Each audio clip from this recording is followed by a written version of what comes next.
জামাত শিবির সাংগঠনিকভাবে হানাফি না আহলে হাদিস, এই বিষয়টার সঠিক উত্তর জামাতের অনেক কেন্দ্রীয় নেতাও দিতে পারবে না। জামাতপন্থী অনেক বড় বড় আলেমও দিতে পারে নাই।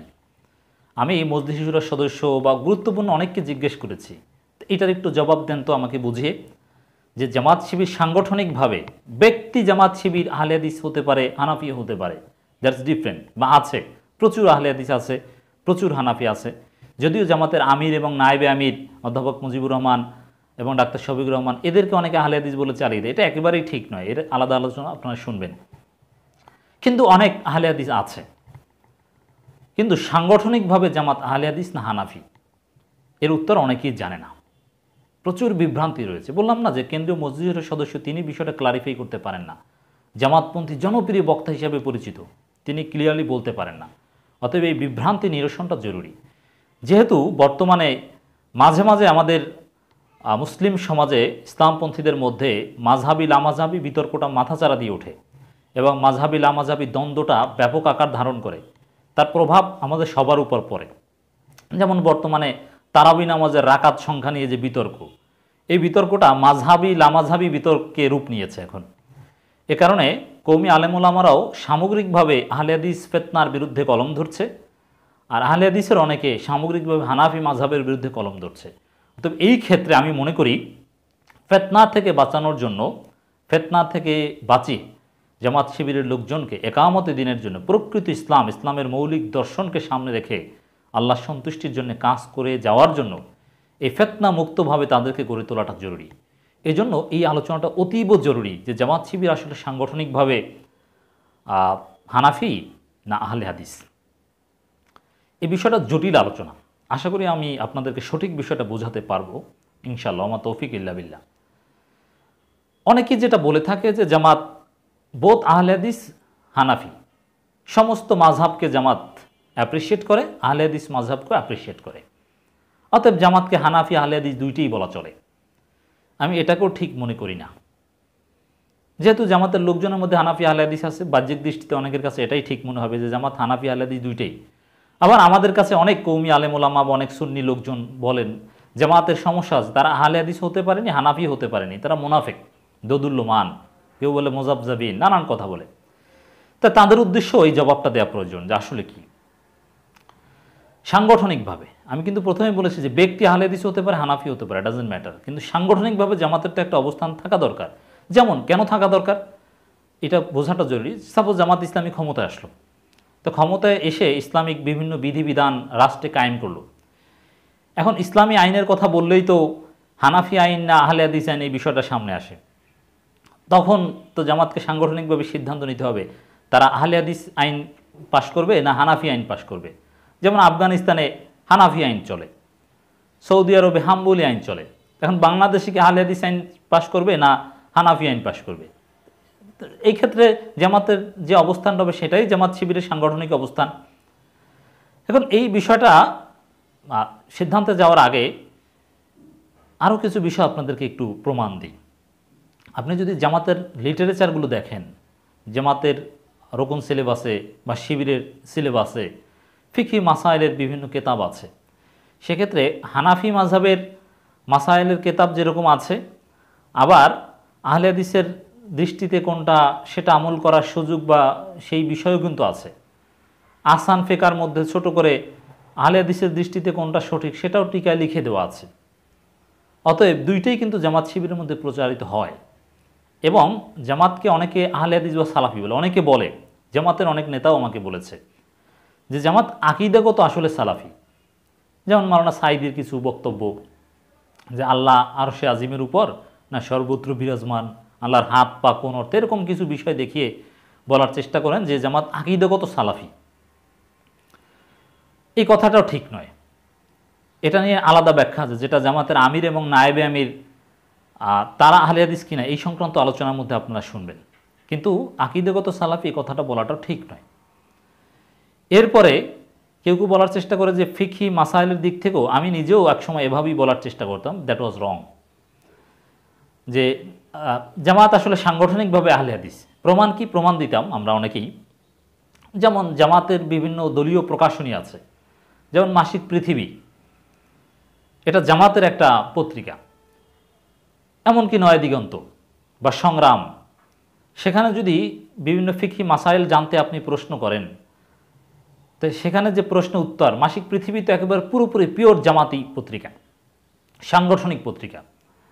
তো সেখানে যে উত্তর দেওয়া হয়, আমি পৃথিবীতে দেখেছি, পৃথিবী পত্রিকায়, মাসিক পত্রিকা, সেখানে বিভিন্ন ফিকহি মাসাইল যে উত্তর দেওয়া হয়, সেখানে মাযহাব নিরপেক্ষ হয়ে উত্তর দেওয়া হয়। আর মাযহাব নিরপেক্ষ হয়ে উত্তর দেওয়াটাই তো অনেকটা আহলে হাদিস। এর মানে নির্দিষ্ট মাযহাব ভিত্তিক উত্তর দেয় না, মাযহাবের ঊর্ধ্বে উঠে উত্তর দেওয়ার চেষ্টা করে। আবার জামাতের লোকজনের মধ্যে বিভিন্ন আমলের লোকজন রয়েছে, তো এই দিক থেকে অনেকে জামাতকে ফিকহির দিক থেকেও আহলে হাদিস বলার চেষ্টা করেন।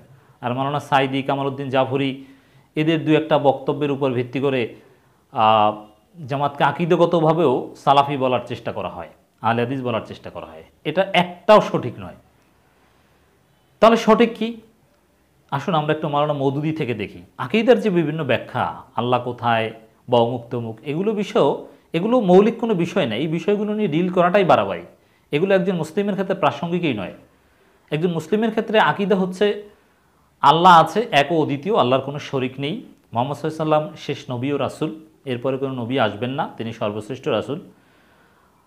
মৃত্যুর পর পুনরুত্থানে বিশ্বাস করতে হবে, ফেরেশতাদেরকে বিশ্বাস করতে হবে, সমস্ত নবী রাসূল এবং আসমানি কিতাবকে বিশ্বাস করতে হবে। এই হচ্ছে আকীদা, এর বাইরে কোনো আকীদা প্রয়োজন নেই। বাকি যেগুলো বিষয় আসে, এগুলো প্রয়োজন হচ্ছে বিতর্ক করার ক্ষেত্রে, বিভিন্ন বাতিল ফেরকার ভুল প্রমাণ করার জন্যে কালাম শাস্ত্রে এগুলো আনা হয়েছে। গ্রিকদের বিরুদ্ধে নানান দর্শন প্রমাণ করার জন্য এগুলো এসেছে। স্বাভাবিকভাবে এগুলো কোনো প্রয়োজন নেই। এই নামে যে বিভিন্ন ব্যাখ্যা টিকা, এগুলো স্বাভাবিক মুসলমানদের জন্য প্রাসঙ্গিকই না। অতএব জামাত একামতি দিনের একটা আউটফিট হিসাবে আকীদার যেসব বিষয়ের উপর ভিত্তি করে কাউকে আহলে হাদিস বা হানাফি আকীদা বলা হয়, সেই সব বিষয়ে জামাত শিবির কনসার্নই না। অতএব জামাতকে আহলে হাদিস বা হানাফি আকীদার মধ্যে ফেলাটাই অযৌক্তিক। জামাতের দৃষ্টিতে আসলে আহলে হাদিস বা হানাফিদের মধ্যে আকীদার মধ্যে কোনো পার্থক্যই নাই। আশা করি বোঝাতে পেরেছি। অতএব এই দিক থেকেও জামাতকে হানাফি আকীদার, সালাফি আকীদার, আহলে হাদিস আকীদার বলাটা ঠিক না।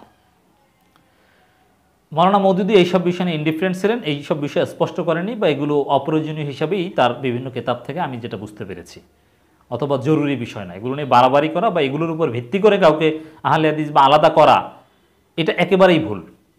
এগুলোর উপর ভিত্তি করে অমুক আকীদার লোক, তমুক আকীদার লোক বলাটা মারাত্মক ফিতনা। এটা মাওলানা মওদুদির অবস্থান ছিল। এরপরে আসেন যে সাংগঠনিকভাবে আসলে কি। ফিকহিভাবে যদি মাওলানা মওদুদির কিতাব দেখেন, তিনি হানাফি ছিলেন, তবে দু একটা মাসালায় তিনি তারজি করেছেন, মানে সহিহ হাদিস প্রাধান্য দেওয়ার চেষ্টা করেছেন, যেটা হানাফি অনেক বড় বড় আলেম ওলামাও করেছে, যাতে হানাফিয়াত থেকে খারিজ হয় না।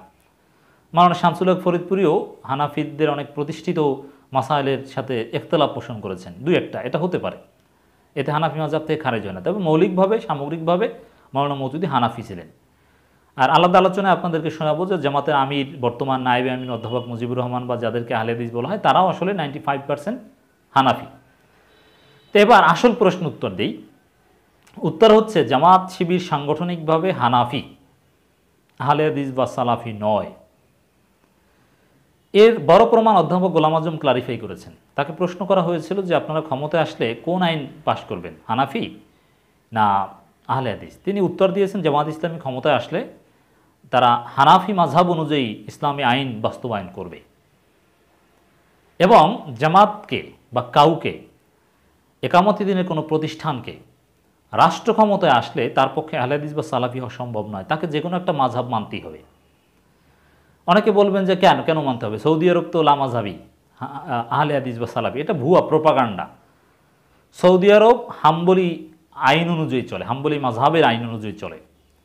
কেন সম্ভব নয় আহলে হাদিস বা সালাফি হওয়া রাষ্ট্র ক্ষমতার ক্ষেত্রে? দেখেন, আহলে হাদিস বা সালাফি এই বিষয়টা 2-4টা অজু, গোসল, নামাজের মাসাইলের ক্ষেত্রে সীমাবদ্ধ।